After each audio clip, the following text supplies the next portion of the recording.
Circle gardens, a microcosm of what we've just seen. Around the garden you have a trench, and in the trench you have a lot of organic matter. Some of the gardens are bigger. These are small ones because sometimes we have groups, they can only come at 3 o'clock, they may only have a certain time to do it, so we do a little smaller. If it's a bit bigger, you might do a trench as a cross as well as a circle. So you could have like 200 kilos of organic matter in here. You could have like big logs in the bottom. The amount of organic matter going back into the garden is guarantee the success of the garden. It is a question of quantity is quality. It really is. The more organic matter is going in there, it's guarantee the soil will get more healthy. The second part of the trip is to put a fruit tree in the middle. There's a fruit tree. There, that's the soursop. This is an anti-cancer tree. You can make a herbal tea from the leaves, and you put a little sweet in it. You have it cool, or hot. It's amazing taste. That's the beauty of it. But it's supposed to be 10,000 times more effective in the treatment of cancer than chemotherapy. In English, it's a graviola or soursop. It's from the Cherimoya family. That means custard apple, ramphal, the ataparamanola, yeah, graviola. It's one of these things where people are like seeing cash dollars in their eyes, no? They're making leaves and drying it. I have a hard time to sell that to someone who has a cancer, you know. I'd be like, please take as much as you want, you know. But the research is not conclusive, but that's always the case with these alternative things. The research is only conclusive when they know they're going to make a lot of money with it, and then they put a stamp. Even then, the research is conclusive according to what they want to show, you know. So this has an enormous value, and the real beauty of it, apart from the fruit, it tastes a mix of pineapple and guava. It's very delicious. In South America, in Colombia, they make ice cream with it. We also. But it tastes good, the leaves. It's a medicinal plant that tastes good. So it's not like usually this thing you might say, okay, maybe I'll die, it's okay. But they actually taste nice, you know. So what is it called in Tamil? Tamil da per illappa. Adu mulu palam soluvanga, Lakshman fall soluvanga. But adu Tamil illa idu. So it's yeah, I don't know where it originates. I know it's well known in Colombia. Yeah. But it's growing very well. If you don't water it, it will suffer a little bit. But it's actually pretty sturdy plant in this region. Is it a brown one? No, it has big fruits like with a mulu, but soft mulu, not sharp mulu, soft ones. So anyway, the first aim is to have a fruit tree in the middle. Then around it, as many plants as you can that have a medium duration, like banana, tapioca, papaya. Here there's the agati spinach. This is a famous spinach in Tamil Nadu. Good for, you have it like not every day, but once every couple of weeks. It's clean all parasite from your body. Like it's super cleansing plant. Or things like that sundakai. That sundakai is also on our menu once a week. Makes an amazing curry, korumbu or samba, and it's free. It's growing anywhere as a weed. You don't have to do anything. Even if you didn't have a circle garden, it will grow. It's an amazing plant to have on our 42 meal menu. Then around that you have all the other little bits and pieces. You've got tomatoes and capsicums and eggplants, and then there are sweet potatoes. These gardens, as I said, are training places. So although we have a bit of an irrigation system now, we don't work too much in here. It's sort of just left. But if you really, you know, if you were a teacher and you took a joy in doing this 10 minutes a day or half an hour twice a week or something, you'd have a bit of spring onion, you'd have a cucumber here, you'd have a pumpkin and a bottle gourd and a bit of this and a bit of that, and you'd keep playing with it. And you'd see, oh, this plant, this tomato, for example, starting to reduce its production. Okay, next to it I'll start planting this now. By that time it dies, the next thing will already be growing. You start to understand rotations. The nature will show you everything. With the resources we have today, you can become a grand master of this within a year, you know. And people will flock to you to learn. People will flock to you to want to find out how they can do it themselves. Because it's so easy. It's very, very easy. I'm very, very basic person, me. It's not cleverness, you know. It's What else is in here? Then you have all the spinaches and stuff. This chicken spinach, yeah, some seeds in here. So, yeah, you have some spinaches, Ponangani spinach, chicken spinach. Here there's that Ceylon spinach. So many things are possible.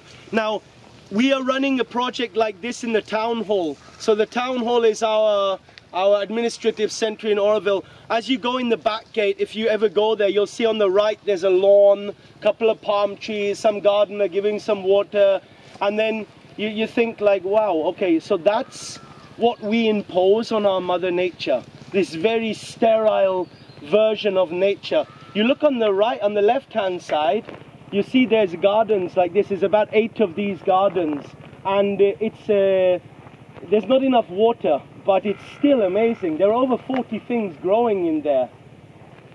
The aim was, or is, and we're working on it, is to have like 3 or 4 Aurovillians. Maybe you guys all live in Auroville. You say, okay, this is our garden.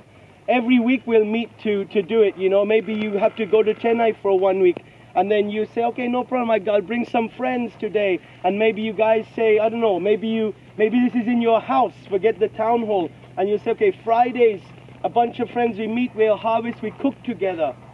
You know, it's all about creativity, how you can get people involved and to feel the love of this, you know. And then maybe all the people in the town hall say, okay, next month we're gonna bring some musicians and some art and some cooking workshop, and we create a community festival. So I've done those things from my own vision, but it should be something that we all create together, you know, and it's not difficult to do. When we organize a festival, Dhamma, it just happens like that.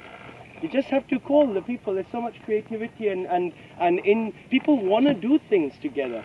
But they don't know how to do things together anymore. You know, you have a smoke, you go to cinema, you go for a drink, this and that, but we don't know how to like do things, you know, like build a garden or take time to open the banana flower together and cook it together and share.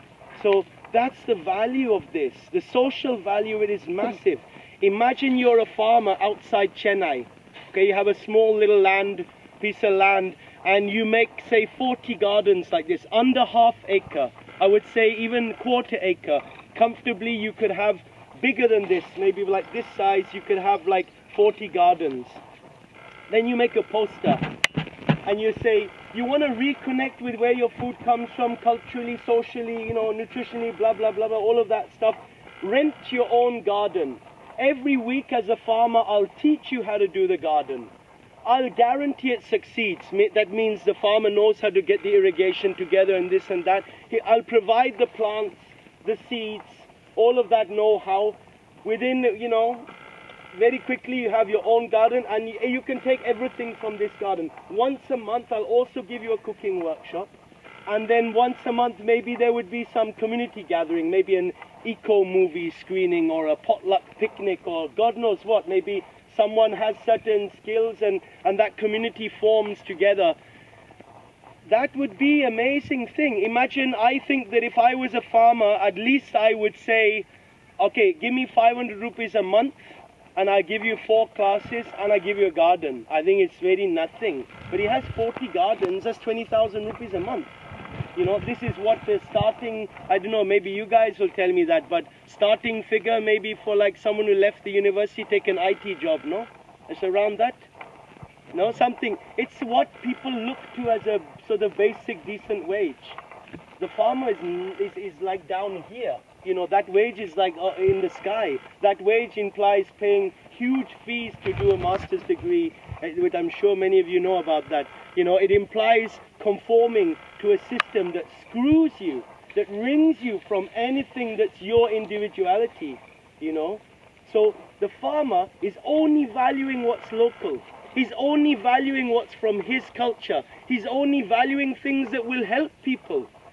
And he can get good wage from it. Then if that farmer is really inspired, he'll go into gift economy next.